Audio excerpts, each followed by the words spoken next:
കൂടുതൽ വാർത്തകളും വീഡിയോകളും കാണാൻ ഈ ചാനൽ സബ്സ്ക്രൈബ് ചെയ്യുക. കൂടെ ബെൽ ബട്ടൺ അമർത്തുക. നമസ്കാരം. തുളസിത്തറ നമ്മുടെയൊക്കെ വീടുകളുടെ മുറ്റത്ത് ഉണ്ടാകാറുണ്ട്. തുളസിത്തറ വെക്കുന്നതിന് കാരണമാകാവുന്ന ചില സാഹചര്യങ്ങൾ എന്തൊക്കെയാണ് എന്നുള്ളതാണ് നാം ഇവിടെ ചർച്ച ചെയ്യുന്നത്. തുളസി നടുന്നതിനു വേണ്ടി മാത്രമായിരുന്നില്ല പണ്ടുകാലത്ത് തുളസിത്തറ വെച്ചു പോന്നിരുന്നത്. കുടുംബത്തിൽ കാരണവന്മാർ വളരെ പ്രായം ചെന്ന വ്യക്തികളൊക്കെ മരിക്കുമ്പോൾ മരണാനന്തര കർമ്മങ്ങൾ 16 ദിവസം നീണ്ടു നിൽക്കത്തക്ക രീതിയിൽ വളരെ വിശദമായി ചെയ്തതിന് ശേഷം ഇവരുടെ അസ്ഥി സഞ്ചയിച്ച് ഇഷ്ടിക കൊണ്ട് വീട്ടുമുറ്റത്ത് ഒരു തറ കെട്ടി അതിനുള്ളിൽ സ്ഥാപിക്കുകയാണ് പതിവ്.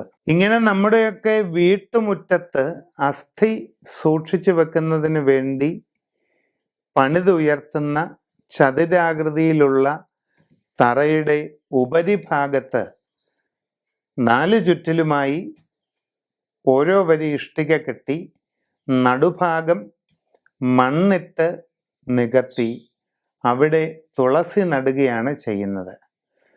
തുളസിയുടെ സാന്നിധ്യം ആത്മമോക്ഷകരവും അവരുടെ ജീവിച്ചിരിക്കുന്ന വംശപരമ്പരയ്ക്ക് ഐശ്വര്യപ്രദായകവുമാണെന്നൊരു വിശ്വാസമുണ്ട്. മരണാനന്തരം സഞ്ചയനം ചെയ്തെടുക്കപ്പെട്ട അസ്ഥി ഒരു തറ കെട്ടി അതിൻ്റെ ഉള്ളിൽ വളരെ പവിത്രമായി സ്ഥാപിക്കുകയും ആ തറയുടെ മുകൾ ഭാഗം മണ്ണിട്ട് നികത്തി അവിടെ തുളസി നട്ട് വെള്ളമൊഴിച്ച് പരിപാലിച്ചു വരികയും ചെയ്യുന്നതായാൽ ആ തറയുടെ ഉള്ളിൽ ആരുടെ അസ്ഥിയാണോ സ്ഥാപിച്ചിരിക്കുന്നത് ആ പരേതാത്മാക്കൾക്ക് മോക്ഷപ്രാപ്തിയും അവരുടെ വംശപരമ്പരയ്ക്ക് സർവൈശ്വര്യ സമൃദ്ധിയും എന്നൊരു വിശ്വാസമുണ്ട്. അതാണ് അസ്ഥിത്തറ എന്ന പേരിൽ ഒരു കാലഘട്ടത്തിൽ അറിയപ്പെട്ടിരുന്നത്. പിൽക്കാലത്ത് അസ്ഥി വയ്ക്കുന്ന പ്രകൃതമെല്ലാം നിന്നു.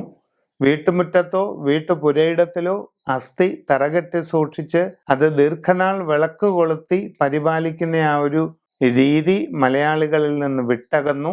മരിച്ച് അധികം താമസിയാതെ അസ്ഥി തീർത്ഥങ്ങളിൽ കൊണ്ടുപോയി ഒഴുക്കുന്ന ഒരു ചടങ്ങ് നിലവിലായി. അപ്പോഴും ഈ അസ്ഥി കെട്ടാൻ പണ്ട് ഉപയോഗിച്ചിരുന്ന തറകൾ അതേപടി തുളസി വളർത്തപ്പെടുന്നതായ തറകളായി തന്നെ നിലനിന്നു.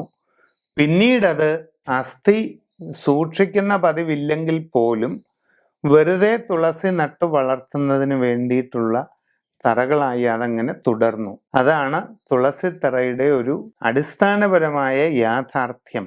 ഇന്ന് തുളസിത്തറ ഉള്ള കുടുംബങ്ങളും ഉണ്ട്, ഇല്ലാത്ത കുടുംബങ്ങളും ഉണ്ട്. ഇല്ല എന്ന് വെച്ച് പ്രത്യേകിച്ച് കുഴപ്പമൊന്നുമില്ല. ഉള്ളത് നല്ലതാണ്. തീർച്ചയായിട്ടും തുളസിത്തറയിൽ നമ്മൾ സാധാരണ രീതിയിലുള്ള ഓട്ടുവിളക്കല്ല കത്തിക്കേണ്ടത്. കൽവിളക്ക് പാകി അതിൽ എണ്ണയൊഴിച്ച് തന്നെ കത്തിക്കണം.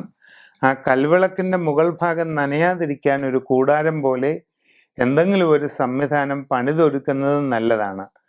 പ്രത്യേകം ശ്രദ്ധിക്കുക, തുളസിത്തറ പണിതിട്ടുള്ളവർ അവിടെ കൽവിളക്കിൽ തന്നെ എണ്ണയൊഴിച്ച് തിരികത്തിച്ച് ആരാധിച്ച് മുമ്പോട്ട് പോകണം.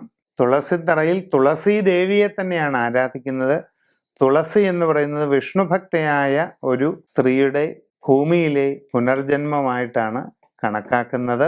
അതുകൊണ്ട് വിശിഷ്ടമായ രീതിയിൽ തുളസിത്തറ പരിപാലിക്കേണ്ടത് അത്യാവശ്യമാണ്.